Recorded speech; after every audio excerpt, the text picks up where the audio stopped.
Hi everyone, I'm Blix. And I'm Bess. Welcome back to our channel and thank you so much for tuning in.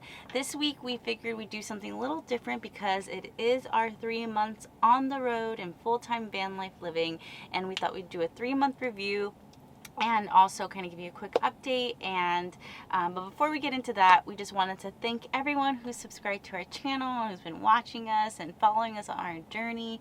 We really appreciate that you're watching and supporting our channel and interested in our experience here in van life. Every single week we get a new subscriber. I get really giddy with joy, so thank you so much. And that's a good reminder. Please don't forget to like, subscribe, share, comment on this video. It does really help us out, so we really appreciate it. Okay, so first things first, just a quick update. We are still in Galveston, Texas, actually, and this week has been a little bit rough because we have had more issues with our entire water system. So the plan is we are getting that completely fixed, and we're really grateful because our builder is going to take the check on, so we won't have to pay for it. But it is going to be a bit of a hassle because the shop needs the van for about 8 hours to do this complete rework of our system. Yeah, it's a full day's work, and I went to the shop like a couple times this week already because to get the water pump fixed, we thought it was a water pump issue, and then after a couple times there, we kind of got to the core of the issue. And you might even hear throughout this video our pump kind of doing this weird gearing sound now. But essentially we have to get we have to have the entire water tank taken out and refigurated to get a breather line in, and we'll show you all that next week, but or the update on that next week. This should resolve the problem though. We're hoping. It's a big hassle, but it's worth it. Yeah, so if you've been watching our channel from the beginning, you'll know that we've had kind of this water plumbing issue since the beginning. And so this is just a continuation of that. And we're really hoping after this big project, well, at least the core issues of what's been going on now will be resolved. And moving forward, if we do have any issues, we'll know for sure that it's not because of this original one. Hopefully not, but... What? Hopefully not. Like, hopefully it won't continue. I mean, hopefully it won't continue, but I just feel like the nature of van life we're learning is that things are always going to break, and it's kind of this constant fixing mentality you have to be in, which is kind of fun because you learn new things. And, you know, now 3 months in is definitely a little less stressful each time something does go wrong. It's not as big of a deal. So that's what's going on right now. We're in Galveston still. We're actually parked right by a beach. It's really, really beautiful, and this is kind of what's so fun about van life is that, you know, we can do a little quick update with the scenery of a beach and also be talking with y'all. So a little bit more about us. We've been together for almost 4 years. Our anniversary is coming up in May, which will be fun because our plan is to actually be in Florida with some family in May, so it'll be fun to kind of... That will be fun. Anyway, sorry. You forgot what, our anniversary? No, I forgot that my sister's anniversary is the same month. It's in May too. I know, it's kind of fun. We met in Alcoholics Anonymous, and we're transparent about that because we're a sober couple, and we really are grateful that we're both sober. I personally think we're able to do all of this because as a result of our sobriety, and we can definitely talk more about being sober on the road, maybe in another video if y'all are interested. And what that's been like. I've been sober for 7 years, and Blix, you're coming up on 4. I'm coming up on 4. Which is a big deal. Yeah. So we are a sober couple, and what else? Baby was mine before we met, and Deccan was Blix's. Yeah, and we became a little family since then. I'm Blix. I'm non-binary, and I use they, them pronouns. And before van life, I was studying acupuncture and Chinese medicine. I actually graduated right when the pandemic hit, and so I still need to get licensed, and it's kind of on hold for now, but I'm still planning on doing that. But I do work full-time from the van, and that has been a real gift to be able to have an income while on the road. But I can dive into that more a little later too. Yeah. And I'm Bess, and I'm a burlesque performer and an artist at large. I love to dabble in a lot of different kind of mediums, and I'm the editor of these YouTube videos, and most of the do most of the filming as well, and I'm kind of on this learning curve of making YouTube videos, not only consistently, but getting better at editing skills and all of that kind of stuff. So it's really fueling a lot of my creative outlets since because of the pandemic, all stages have closed and live performances have stopped. So my burlesque career has been on hold. I've done a lot of virtual stuff, but it's definitely different. But all that to say, a lot of this YouTube creating has really filled that creative void for me, and the creative interest. So I'm really grateful for that. I've also, a lot of my professional career has been in like the mental health field, which I love, and I'm a huge advocate for mental health. But really trying to dive into becoming a full-time artist, and really embracing that for myself. So question 1, why we chose van life.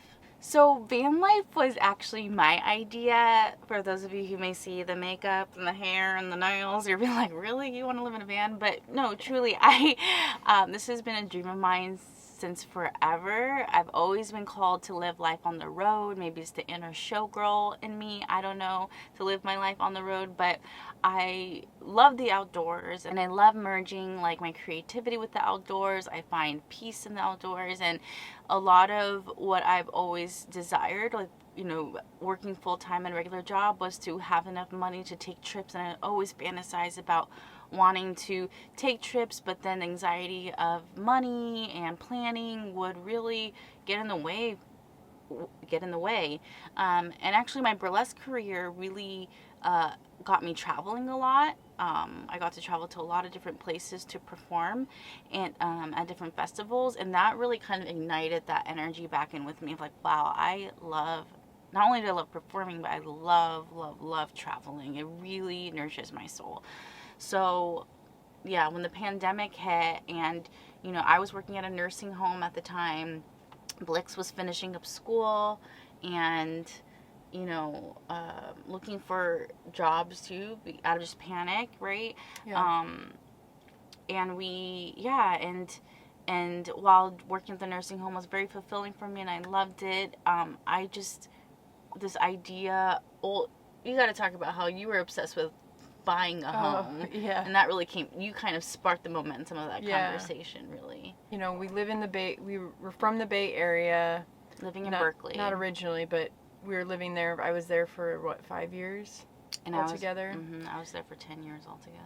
Yeah, so I was tired of paying the insane rent there and just being kind of have to answer to a landlord, and just tired of it. It's exhausting, as everyone probably knows, and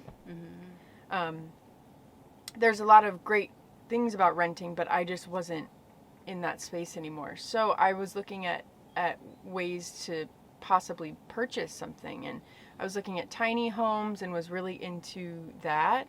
And I remember when Bess brought up like van life, I remember specifically saying F no. When she said, let's live in a van, my first response was F no. Well, for me, I was like, okay, they're bringing up tiny homes, and like, I was just kind of like, I love, we'll talk about this probably in another video or in this video, but like minimalizing and just decluttering, like all that really I love, and I've tried to practice my entire life. But for me at the time, I was like, what's the difference? I don't know. I didn't know how a tiny home would necessarily fulfill that like traveling energy or that spirit that I wanted. Even though you can move tiny homes, but it just takes a lot more effort. Hold on, there's a bug. I mean, that wasn't that urgent, hon. Well, I didn't even realize that I wanted to travel and explore through my home. I didn't really think that was a thing. So Blix got that conversation rolling about like tiny homes. Just basically got the conversation going about making a change. And we both recognized we wanted a change. And that was one of the gifts of the pandemic for us. I also didn't want to be paying rent, and all that resonates with me. Like, we're on the same page about that. And of course, like a lot of us, we started watching YouTube van life videos, and, not being naive to the fact that what's presented on YouTube isn't always like the accurate portrayal of stuff, but we knew like there was aspects of it that had to be true because it was filmed and shown, right? And we were attracted to it. We definitely bought into the romanticization of it, but we also bought into the practicality of it too. What was so great was that our lease was going to be up that December. So the timing was perfect. So we were like, okay, if we get money to get this van, we were clear on the fact that we didn't have the time and we weren't currently interested at the time to build it out ourselves. So if we had the money, we found the perfect van with a layout and everything we wanted, and everything aligned and it worked out. We're going to do it. We're going to do it. And it just so happened that when something's meant to be, it's really meant to be because everything really lined up. Blix got a remote job. We got the money to get the van. And I know that's another topic of interest for a lot of folks. How do we financially afford to do this? We'll definitely make a video and be as transparent as possible to all of y'all on how we were able to do this in another video, another sit down like this. But everything just aligned, and before we knew it, like, it all happened. So we chose van life because it's just it's like when something calls to you, it called to us. We've actually run into people who like come up to us and be like, oh my God, is that what I think it is? Like referring to the van, like, is that a tiny home? Do you live in there? Yeah. And we're like, yeah. And then people are just like, man, I just can't stop thinking about it. Like, I want to do it so badly. And that was us. And so we're just committed. And even if we had to wait like a year to like save up or something, we like knew we wanted to do it. So. Well, we were kind of in a time crunch. Yeah, we were because we didn't want to sign another lease. That too. And get bound by that, especially with the pandemic. The reason I wanted to, and I think we wanted to, which you kind of summed up, is the freedom it brings. I feel like when you're living stationary, it can. I got complacent also, and just like living really comfortably. What's the point too? And, like, what are you doing with like, why you're working? Yeah, and I think that this, although we've had a lot of just troubles with the van, like, we're learning a lot, and I love, one of my biggest things in life is to always be learning, and I've really enjoyed learning more. It's so cute. I think you develop new skills, and so that was also part of it, is challenging ourselves to do this and challenging our relationship and definitely and all that. So so that's why, and I think that answer is like a unfolding thing, right? All right, so 3 months on the road review. It's been officially 3 months living on the road. Yeah. And it's like 3 years. I know, it just seemed like a long time. But it's kind of funny because, I'll talk to friends. They'll be like, so how do you like it? And every single time I'm like, I'm still loving it. I'm still, no regrets here, So it's been, I feel like van life, at least for me, I'll speak for myself, has been everything that I thought it would be, and something that we talk about a lot too. And I know there's a lot of criticism about like YouTube and van life and like the mirage of it. I have to say something on that when you're done. Well, I was going to say what I think what you were going to say, which is the fact that I think it's accurate in the sense that of like, sure, a lot of the content can be curated or I don't know if it's storytelling, right? But the experience of van life, at least because we watch a lot of other couples and individuals who vlog about van life, and from our experience, it matches up, like there's nothing about it that I was like, or so far at least, where I'm like, oh, like I saw this happening and this is definitely not the case. Like, yeah, I don't know. Yeah, I feel like, I don't know, I see some videos and kind of like the truth about van life, and I think part of that is maybe just clickbait. Clickbait, which is fair enough. But I feel like I don't watch people's channel and I'm like, oh, they're not being real about it. I mean, I feel like everybody's experience is their experience, and it's true for them. Everybody else's experience is going to be different. Right. And so like, I feel like from the people I've seen, like it's very accurate to their experience, and so and ours is accurate to our experience. Of course, we can't show you everything, but I feel like van life is definitely everything I thought it was, including the challenges and the good parts. But I guess what's different is kind of the things I thought would be challenging are a little bit different. But we also have to, I mean, we can't be remiss and not say, acknowledge that van life is a spectrum. And the thing is, we're experiencing van life in a certain kind of van as well. In a way, yeah. In a way. So we have a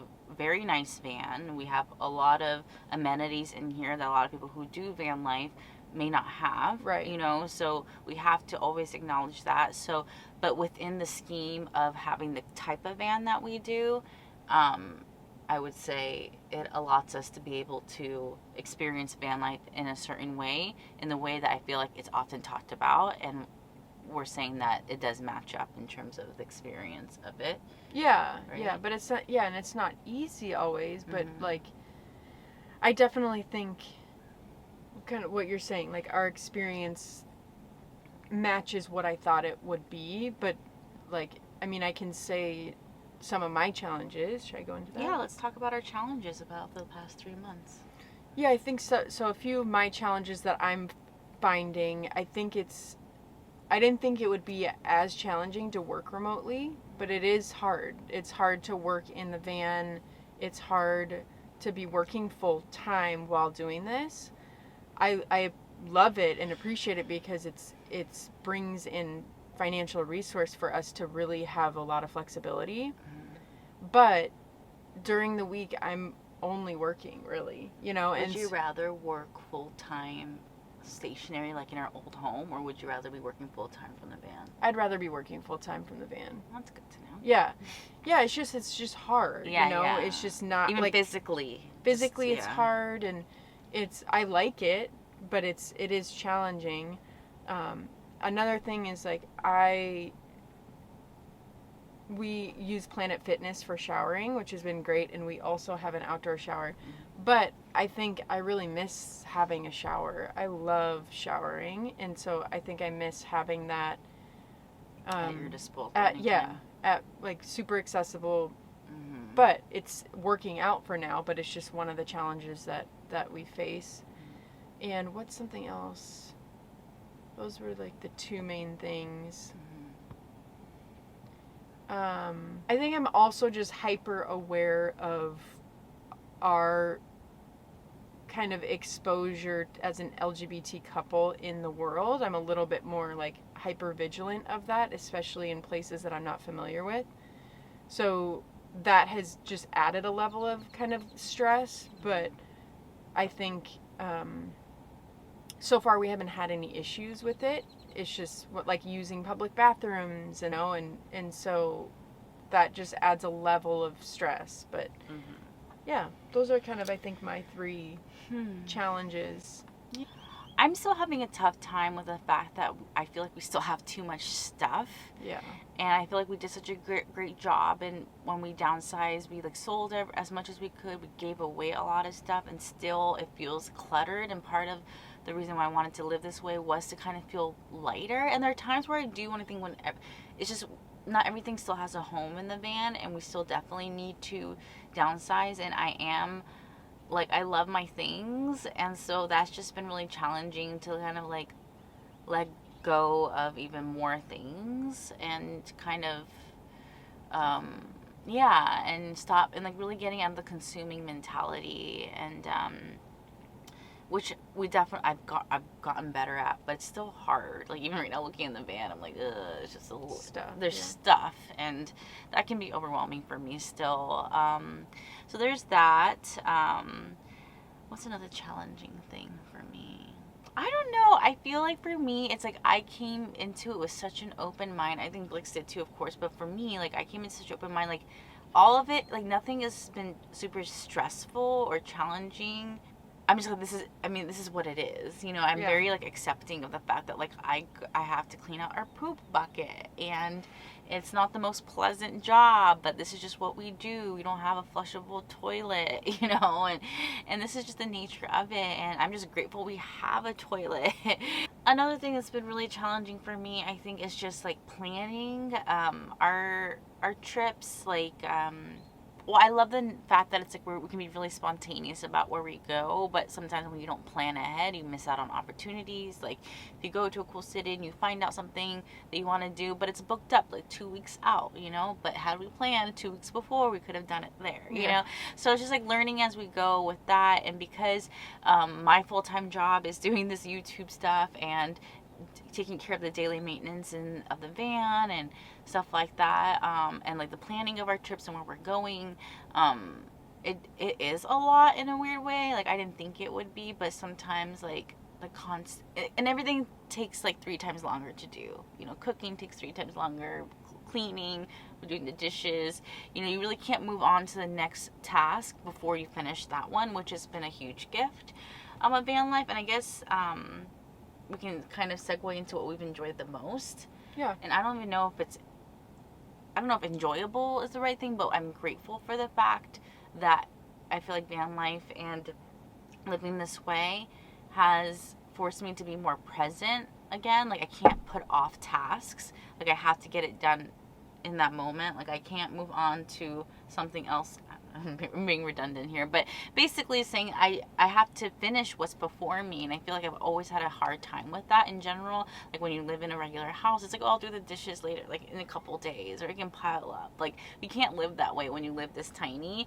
And so I'm really grateful that I'm learning those skills now. And I'm also, again, like not to say you have to be a minimalist to live this way or be a vegan to live this way, because we're definitely not minimalist and we're not vegan, but we're aspiring. We've thought about we're aspiring to certain things, and it's kind of like this path of like leveling up and also challenging ourselves and trying different things, and it's really about exploring like what makes us happy. All the things we've experienced so far, we probably would have never experienced had we continued the way we were living. Like we often talk about like, okay, we're working jobs, we can plan a trip, but that's like what 1 week out of the year, and it's one place we can go, you know, and it's like we have to think about Airbnbs and dog sitting or travel flights, you know, when we could fly. We think about it and then we're like, ugh, it's just gonna be too much, and so we wouldn't do it. And even weekend trips were hard, and maybe those were all just excuses at the end of the day, but you know, there were a lot of challenges in being able to do a lot of things. So I'm just enjoying that we get to experience so much of the U.S. In a way that I don't think we really wouldn't have ever been able to before. Even when I would travel for burlesque, there's only so much I could have done to be able to explore the cities that I got to visit. So I think what I have enjoyed most about van life so far is I really love I don't even know. Being able to explore new places and travel, similar to what Bess was saying, like it was just really hard for us to travel before, and I think part of it was an excuse, but like part of it was we were paying so much to live somewhere, we just didn't have enough income to spend on traveling and taking care of the dogs and all of that and planning, and so this has really allowed us to do that. I really love like having, even though it's tiny, having a space that we own. Like I think that it brings a lot of peace of mind that like I don't have to rely on a landlord, and I know there's a lot of privilege in getting this van and being able to have a remote job, but I do enjoy a lot of what that brings, because like I love it. I do love having a space that is ours. And on that note, I feel like what I really enjoy and appreciate about doing van life is that we're us doing van life. And what I mean by that is that we're a queer couple, we're an interracial couple, we're millennials. I feel like I'm really so grateful to be a part of like extending the representation of what van life can look like and who can do it. And hopefully, because I know like we're van life fans, but it's, you know, and there are more, you know, we're so grateful for the couples that do exist that do document this on YouTube, who are queer and of color and all that good stuff, to show the diversity of van life, and that, you know, just to show like, oh, like to see yourself to see someone that kind of looks like you doing something you want to do is important, and representation really matters. And so I'm just grateful that we get to be a part of that and extend the dialogue and the faces of what van life can look like. With that said, the week ahead, we are have to stay put where we are for a little while, for at least another week, to get our whole plumbing issue situated and finally fully fixed. And then we're going to be heading up north. Thank you so much for watching today's episode. We're sorry if you're looking forward to more of an adventure kind of day. We hope you did enjoy kind of just hearing from us more directly. We really appreciate all of you who watch every week and subscribe to our channel. If you haven't already, please hit that little subscribe button. It really helps us out a lot. Leave us a comment. Let us know who you are, where you're from. We want to get to know y'all better too. And also put questions in the comments below too, because we want to see what people care about and want to hear about. All right, y'all. See you next week. And on that note, I would say that what I really enjoy the most, we are millennials, you know, oh gosh. This damn ice cream truck. Could you come back like in 20 minutes, bro? I definitely want an ice cream sandwich. I do love this song. You ate 2 yesterday. Bye-bye. Bye-bye.